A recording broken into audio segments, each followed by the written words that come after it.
I see so many newspapers just winding up in the trash in the hotel. I see them blowing down the street here in Copley Square because we've got this wind tunnel. So it was like, you know, there's just so much waste that happens. And these newspapers inspired Fairmont Copley hotel store manager Connie Carmen to come up with an idea how to use what most people throw away. Carmen is turning trash into fashion by turning this into this. She was watching all these newspapers come down every day, and she knew from her fashion background that we should do something with these. And she certainly did. Bags really start at the recycling bins of the hotel. So on a weekly basis, I go to all 6 floors, to all of the recycling bins, and I pick out the visuals that would have the most impact and make the best bags. So that's how it started. From there, I take those home. I actually take them to the studio in Lynn, and all of the bags are made right here in Massachusetts.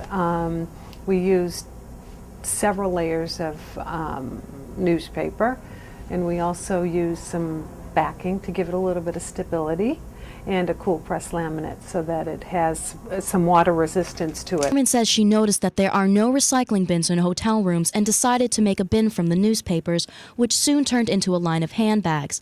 But these bags represent much more than the eco-friendly movement. The other side is the historic significance of this. I mean, you pick up one of a couture handbag, Couture Planet handbag, and you'll, depending on the subject matter, you're either going to see what fashions were in style, or you'll see what book reviews. We do a whole collection on book reviews.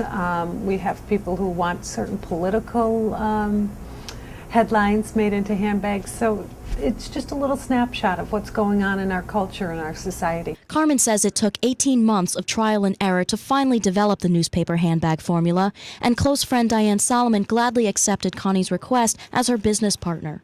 I was really excited. I thought it was a unique idea, a brilliant one actually.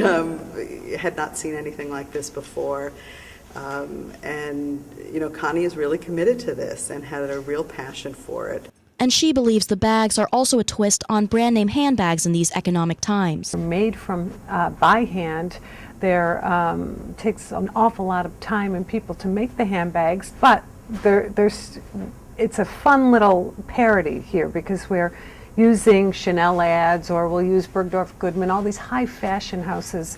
We're using some of their PR material, so it's kind of a fun little play on the couture handbag. But besides this fun play on couture handbags, Carmen is dedicated to the deeper meaning behind all the newspaper print. It just makes people think twice before they throw something away. And if I can make people that I come in contact with, people who see this bag, think about throwing things away, then I think I will have achieved my purpose. It takes more than 500,000 trees to produce newspapers Americans read each Sunday, but only 30% of all newspapers are recycled. Carmen says she is saving at least 10 sheets of newspaper for every bag. Reporting for Survive and Thrive Boston, I'm Tara Rady.